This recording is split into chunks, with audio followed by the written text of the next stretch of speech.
大家好，欢迎回到奥多尔，这里是由幻喵为您带来的奥多尔团本攻略。上一期我们解决了钢铁议会，本期就继续推进，将6号科隆加恩和7号欧尔利亚两个废材两个 BOSS 收入囊中啊。由于这两个 BOSS 呢都没有困难模式，我就以普通的25人模式视角来解读了。老规矩啊，大家可以在视频简介中找到副本手册的链接。如果看不到链接的话，应该是你观看的平台不支持发链接，可以给我发短消息获取。打完钢铁议会以后，返回主路，走上楼梯呢，就可以看到克隆加恩。这里第一次来的朋友啊，要小心点，不要莽撞的往前冲，以免提前激活 BOSS。克隆加恩这个 B 呢是个伪议会 BOSS， 他的身体以及左右2条手臂是单独的3个单位，并且拥有各自独特的技能。我们简单的过一下。首先是身体，克隆加恩的眼睛里会发射射线来追逐随机玩家，那被追的人不停的保持移动就可以，其他人也不要没事往射线上撞。其次，克隆加恩还会对当前的主坦克造成伤害加减甲的效果啊，每一层减甲 25%， 这个减甲呢是可以叠加的，并且在25人模式下持续时间为45秒，所以在25人模式下是要换 T 的。看到对方的 debuff 没了，嘲讽即可。顺道一提，减甲在10人模式下只持续6秒，所以叠加不起来，那自然也就不用换 T。最后，当克隆加恩的2条手臂都被摧毁的时候 ，BOSS 呢会放一个2秒的持续 AOE， 只不过一般情况下都是先打左手再打右手，出现同时断臂的可能性呢没那么大。那还有一个防作弊的技能啊，是当 BOSS 近战范围没目标时发动的强力 AOE， 这个几乎碰不到，不用管。接下来左臂技能就一个主动技能震荡波，就是对全团造成一个 AOE 伤害，治疗加一下就行了。然后是一个手臂通用的机制破碎，就是当你摧毁克隆加恩的任意一只手臂时，会对其本体造成 15% 最大生命值的伤害，并且召唤5只碎石小怪出来参与战斗。然后手臂会在30秒后重生。从这个机制可以看出，玩家打克隆加恩实际上就是不停的击杀手臂就好了，打完左臂打右臂，打完右臂打左臂，如此循环就能打死 BOSS。当然，如果你们的输出高，直接打本体或者3个一起打都是可以的。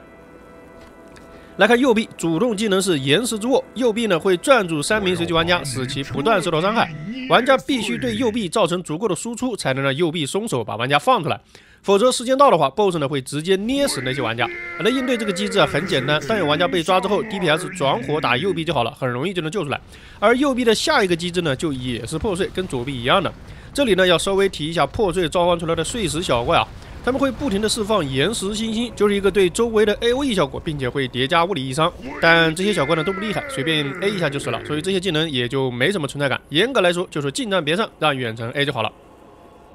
好，技能看完后，来简单过一下流程。针对这个 BOSS 呢，直接打本体或者打手臂都是可以的。那我这里的推荐打法就是开打后，坦克拉住本体，然后所有人先打本体。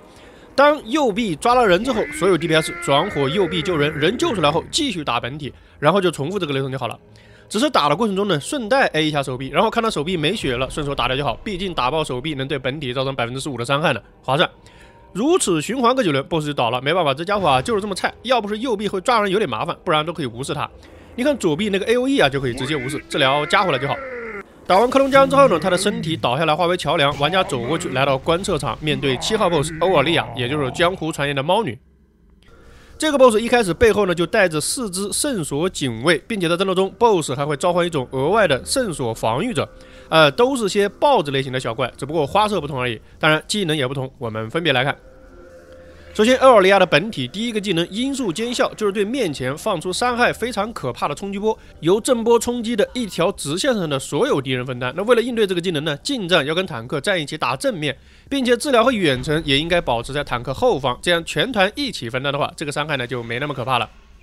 第二个技能惊骇尖啸啊，这就是一个常规的群体恐惧，那用各种防护恐惧的效果皆可针对。也是因为如此啊，战士 T 在扛这个 BOSS 时呢略有优势。其他坦克呢，牧师要记得给坦克上防护恐惧结界。这个恐惧主要麻烦的地方是会打乱玩家的走位，本来是集中站好一起分担尖啸的，那么每次恐惧之后，可能就需要重新调整站位了。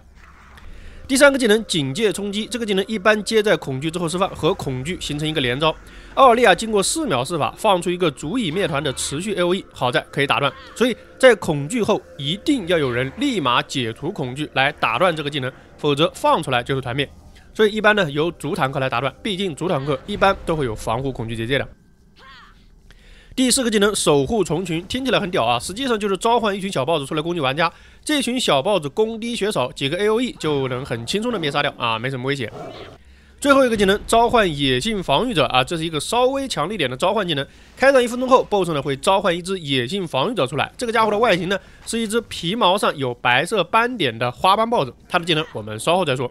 然后 BOSS 一开始啊，身边就会带有4只圣所警卫，这是一种黑白条纹的豹子。在食人模式里，这个圣所警卫的数量呢是2只。这个家伙的技能呢，第一个野蛮突袭，就是瞬间跳到一个远处的目标身边发动攻击，对目标造成高额的物理伤害，并附带一个很高的流血效果。所以这个技能是开怪的灭团元凶。如果坦克直接上去开怪，4个豹子同时跳过来攻击，坦克可能就直接暴毙了。所以一般呢都要用无敌技能或者卡视野来开怪。第二个技能撕扯，就是对当前目标叠加流血，越叠越高，而这就说明一个坦克不能一直砍射手警卫，否则会死于流血，有点像纳克萨玛斯蜘蛛区1号阿努布雷坎的那个会叠加毒的蜘蛛小怪。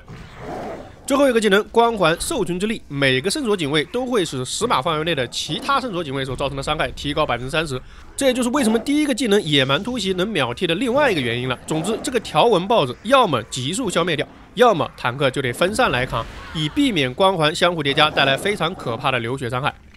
好，最后来看 BOSS 在1分钟时召唤的野性防御者，也就是花斑豹子。第一个技能野性冲锋，就是在人群里穿来穿去的造成暗影伤害，并且会对正在读条的法系造成反制效果。所以看到这个技能放了，法系呢就停一下读条就好，其他的这个附带的暗影伤害呢并不高，治疗稍微加下就好。第二个技能是野性突袭，跟前面的条纹豹子的技能一字之差。这个技能的效果也是跳跃攻击远处的一个目标，造成昏迷和一个附带的 DOS。但因为不像条纹豹子那样有光环相互加成，也没有多个数量一起集火，所以呢这个技能也就基本无视就好了。治疗给中的人呢稍微套个盾，加个恢复就完事了。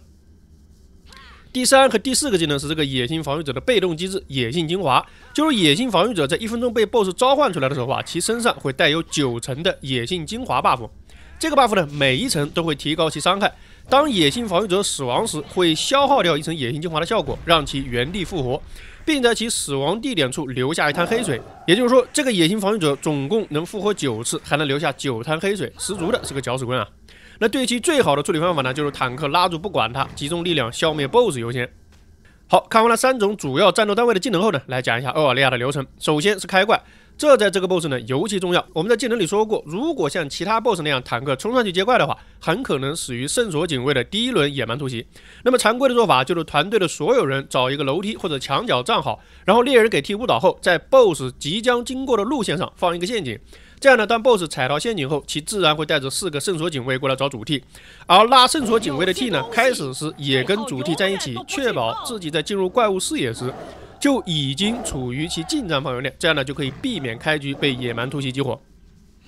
开局完成后，接下来的打法呢有2种情况，我还不知道暴雪会怎么修改这个 BOSS 的数值压力啊，所以2种打法呢都介绍一下，大家到时候看情况取用。第一种就是强行 AOE， 这种打法需要2个 T， 其中主 T 接怪时用单体技能接住 BOSS， 副 T 用群拉技能拉住所有的小 BOSS， 其他的 DPS 和治疗都集中一起跟坦克战，以分担因素见效的伤害，然后开启全部火力，迅速 AOE 击杀掉4个圣所警卫。这里呢有点类似纳克萨玛斯蜘蛛区黑女巫连带小怪一起 A 的战斗场景啊，只不过要把输出的优先级放到小 BOSS 身上，因为4个圣所警卫在一起，所以光环叠加的伤害很可怕。但因为开局副坦克身上并没有流血效果，所以只要 A 得快，副 T 呢在开启技能的情况下是可以扛住4只警卫的，并且流血效果可以被无敌和保护清除掉，所以最好是防起来拉这4个小豹子，各种减伤覆盖起来，大约20秒左右就能干掉所有的圣所警卫。最后如果流血很高，坦克就无敌或者保护解一下就好了。这种打法要看团队的实力以及暴雪会不会加强小 BOSS 的伤害或血量，总之就是由压力决定的。起码在30秒 BOSS 第一次可能释放恐惧时，要消灭所有的警卫，否则就很难办。第2种就是分开击杀，这种打法呢需要多一个 T， 主 T 接怪后2个副 T 每人接2只警卫，其中2 T 拉在 BOSS 身边，3 T 带着剩下的2只警卫后退到直线相距10码的地方，以避免光环的叠加。分怪的同时 ，DPS 们优先点杀2 T 手上的1只小豹子，击杀后再去点杀3 T 手上的1只小豹子，然后再返回2 T 击杀第1只，最后去3 T 呢击杀第4只。很明显，这个流程大家一看就懂啊，就是为了不让小豹子的光环相互叠加的很高而导致倒 T。并且轮流击杀呢，也可以减缓坦克逐渐叠加的流血压力。那这种打法呢，我估计在怀旧服采用的可能性不大，因为暴雪没必要在一个原本送菜的 BOSS 身上强化太多。但我也不敢保证具体会如何啊，毕竟这个副本呢都加了装等了这在怀旧服也是开天辟地头一招的，所以用这个打法来做保险，以免到时候 AOE 不掉，大家说我胡乱写攻略。